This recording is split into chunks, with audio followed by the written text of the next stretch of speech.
Bonjour les poissons et bienvenue dans le tirage annuel pour les énergies de l'année 2022.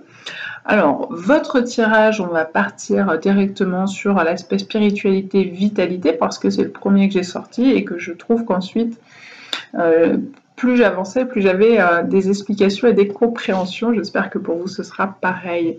Donc, on vous invite ici à retrouver le chemin, la connexion vers votre source à vous, votre être profond, mais aussi vers la source de toutes les sources, vers la conscience une, vers l'univers, le grand esprit, Dieu, appelez-le comme cela vous semble le plus juste pour vous. Il y a vraiment une nécessité d'aller se reconnecter profondément, j'ai envie de dire, à cet aspect-là, à cet aspect originel. Et puis derrière, on a sorti l'énergie du 3 en réalité 3 d'épée. Alors le 3 d'épée, c'est le chagrin, et vous le voyez ici, le personnage pleure. Il y a peut-être un chagrin d'amour. Alors quand je dis un chagrin d'amour, ce n'est pas nécessairement dans le domaine amoureux. Il y a peut-être la perte de quelqu'un ou de quelque chose, soit qui a déjà eu lieu sur l'année 2021, soit qui va se produire dans l'année 2022 et qui reste difficile derrière à dépasser avec la carte de l'isolation. Alors dans le tarot original, il y a un jeu de mots avec isolation, où on se sent comme enfermé, pris dans les glaces, pris dans son chagrin, et comme isolé avec ce chagrin, comme devoir le gérer seul. Il peut y avoir aussi une perte professionnelle, une perte autre qu'une personne, mais de ressenti, ça me semblerait sans doute le plus probable qu'il s'agisse là d'un deuil, d'une perte d'une personne de votre entourage. Ça peut être une perte qui remonte à plus longtemps que 2021, mais le deuil n'est pas encore abouti.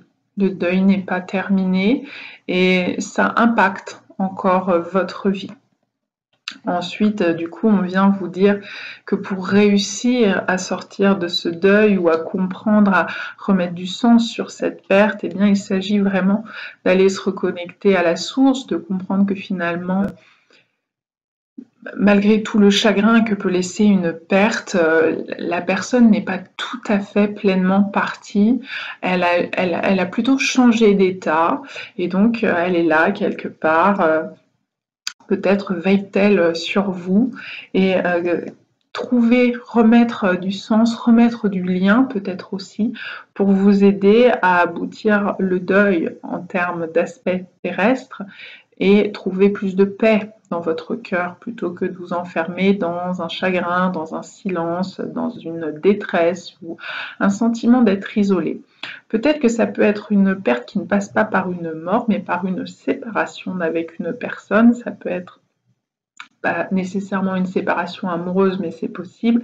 Ça peut être une séparation amicale, ça peut être une séparation avec son enfant parce qu'il s'envole, il grandit, il change de pays, il va vivre loin de vous, etc., etc. Cela peut prendre différentes formes.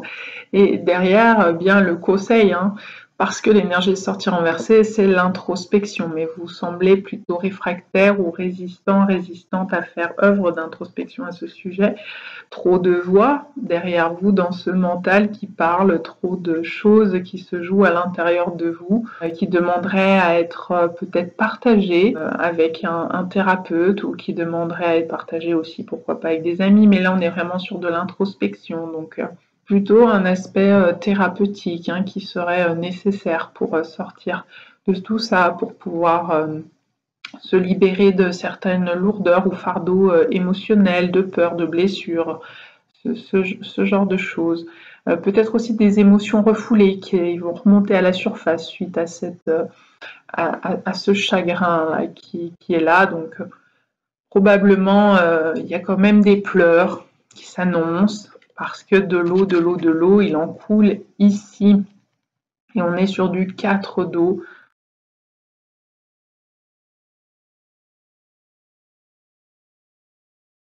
Donc, il y a vraiment cette idée de trouver aussi un équilibre entre l'eau et le feu, entre le yin et le yang. Peut-être que ce chagrin, il va venir remettre en question votre équilibre interne entre vos polarités yin et yang, ou entre une manière de fonctionner, ou quand on fonctionne à deux, par exemple, on arrive à trouver un équilibre, à être complémentaire, et puis quand la personne n'est plus là, qu'elle s'en va, c'est un nouvel équilibre à devoir trouver. Voilà, je n'essaye pas d'être porteuse de mauvaises nouvelles pour 2022, j'ai bien conscience que ce n'est pas très plaisant à entendre, j'ai bien conscience aussi que c'est le début de la vidéo et que les 3/4 des gens auront déjà passé à autre chose, parce que je ne suis pas en train de dire des choses très heureuses qu'ils ont envie d'entendre. Alors, dans le domaine relationnel, eh bien, écoutez, c'est là où ça devient intéressant, c'est qu'on retrouve cette énergie d'eau et de feu qui est mélangée ici entre les deux coupes que tient cet être angélique dans la main. Cette énergie de tempérance, elle vous invite à la modération, donc à ne peut-être pas vous enfermer dans un isolement, ou à vous enfermer dans que de la tristesse, dans que de l'eau, ou que du feu, que du yin ou que du yang, mais essayez de bien trouver un équilibre. Ici, ce domaine relationnel, il peut concerner l'amoureux, l'amical, le familial, ou encore le professionnel, les relations professionnelles. On vous invite à la modération, à trouver le juste milieu, parce qu'ici, avec ce 5 de bâton, ça nous parle de conflit. Donc peut-être qu'il y a des conflits familiaux, peut-être des conflits avec le partenaire, avec les enfants, ou dans des relations professionnelles, alors avec vos supérieurs, avec vos collègues, avec vos clients, consultants, patients, je ne sais pas, et qu'il s'agirait de vraiment mettre un peu de tempérance là-dessus, quoi, de trouver la manière de mettre un peu d'eau dans son vin, finalement, et d'essayer de modérer les énervements et les tensions. En ce qui concerne plus précisément le domaine familial ou amoureux, il y a l'idée de se rappeler de est-ce que cet engagement il est encore juste pour moi, mais c'est valable aussi finalement pour une relation professionnelle. Est-ce que cet engagement professionnel ou amoureux ou familial, est-ce que c'est ok? Est-ce que je veux le maintenir? Ou est-ce que je veux me sortir de cet engagement? Qu'est-ce que je veux me désengager de la relation? Où est-ce que j'en suis de ça qui vient nous raconter le 4 de bâton? Est-ce que je veux aller plus loin dans cette relation et donc m'engager davantage, peut-être en habitant avec la personne, en faisant un enfant, en me mariant, me pacsant, etc., etc. Ou est-ce que je veux passer d'un CDD à un CDI? Est-ce que je suis prêt à m'engager de stagiaire à salarié, ou d'intérimaire à fonctionnaire définitif, etc., etc. Donc il y a la question de l'engagement sous-jacent. Est-ce qu'il est juste pour moi de nourrir cet engagement, ou au contraire de me désengager de cette relation? Et on voit ici dans l'énergie plus générale les oiseaux qui nous parlent de communication. Donc il y a vraiment ici la question de communication houleuse qui mène au conflit, qui mène au désaccord, où c'est un petit peu peut-être de la bataille d'ego entre ces deux lions, de qui a tort, qui a raison, qui domine qui se laisse dominer, qui ne veut pas se laisser dominer. Vous voyez toutes ces problématiques-là, et accompagné des oiseaux, et donc de cette nécessité de remettre de la communication avec une ou des personnes en particulier, en tout cas dans vos relations, et bien toujours l'idée de l'engagement-désengagement, avec cette énergie de la bague qui ici sort renversée. Donc peut-être que ces discussions peuvent aboutir à une séparation, à un divorce quand on est dans le domaine amoureux, à une rupture de contrat quand on est dans le domaine professionnel, à une séparation amicale en disant finalement cette relation elle fonctionne plus, peut-être qu'on est amis depuis si longue date, qu'on a pris deux chemins différents, qu'on a évolué différemment, et on pose les choses, on en parle, et puis on sent qu'il est plus juste de s'arrêter là, quoi, plutôt que de fuir le conflit, la conversation, la discussion. Ici on vous invite à ouvrir et à dire les choses.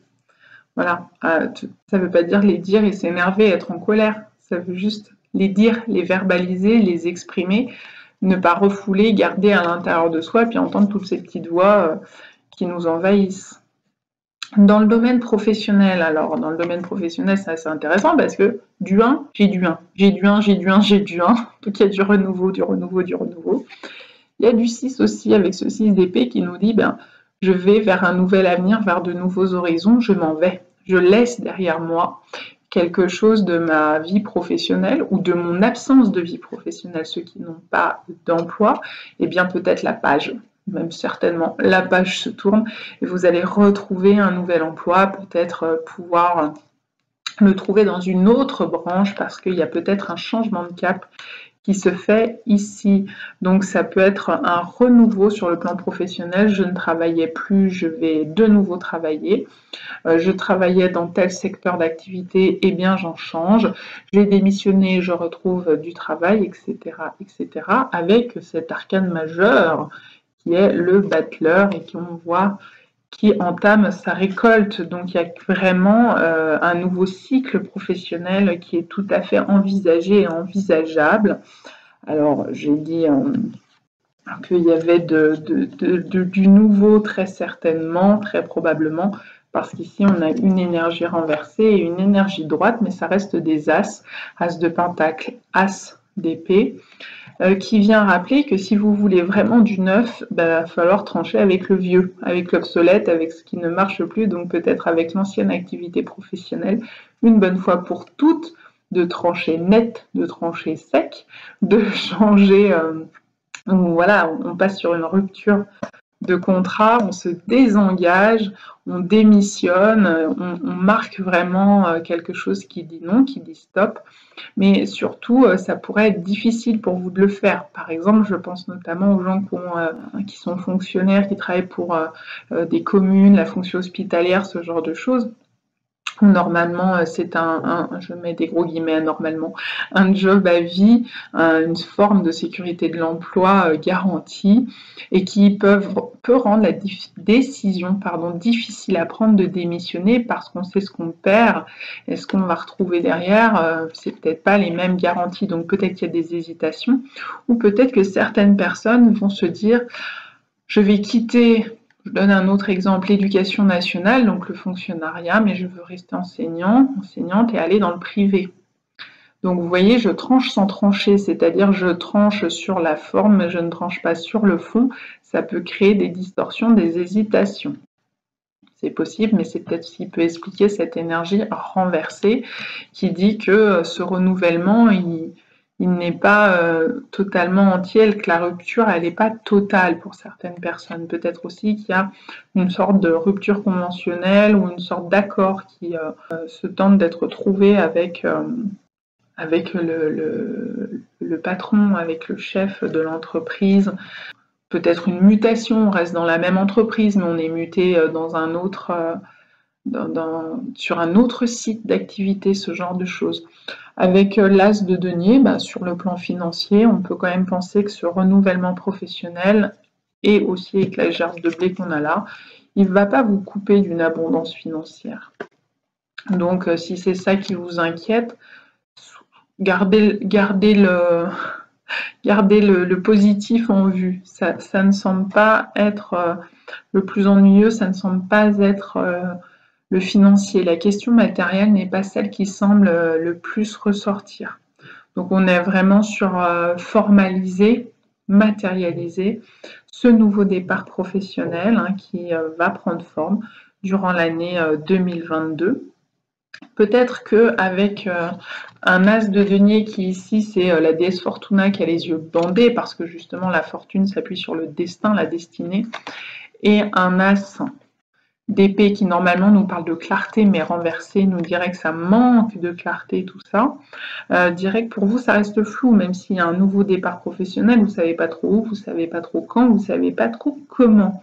Donc soit on envisage de se reconnecter à la source et on envisage de laisser faire le destin, ou alors d'entendre sa petite voix intérieure qui va nous guider si on sait se reconnecter à la source, ou alors il s'agit vraiment de faire un bilan de compétences, bilan de capacité, faire le point sur ce qu'on sait faire, sur ce qu'on ne sait pas faire. Ce bilan de compétences peut se faire évidemment avec Pôle emploi, mais aussi avec votre employeur actuel avant de partir. Et d'où c'est là sans être là. C'est-à-dire qu'avant de quitter, je vais faire avec lui un bilan de compétences pour savoir, parce que je peux en bénéficier avec mon employeur avant de le quitter, par exemple, avant de savoir vers quoi me rediriger. Donc après, il s'agit de trouver l'objectif qui vous correspondrait le mieux pour pouvoir relancer ce début de nouvelles activités professionnelles, pour établir une sorte de stratégie, pour savoir où aller et que faire. Et ça ne pourrait émerger du coup qu'à la fin de l'année 2022. Pas de panique, je ne fais pas une voyance pour le mois de janvier, mais bien pour toute l'année 2022.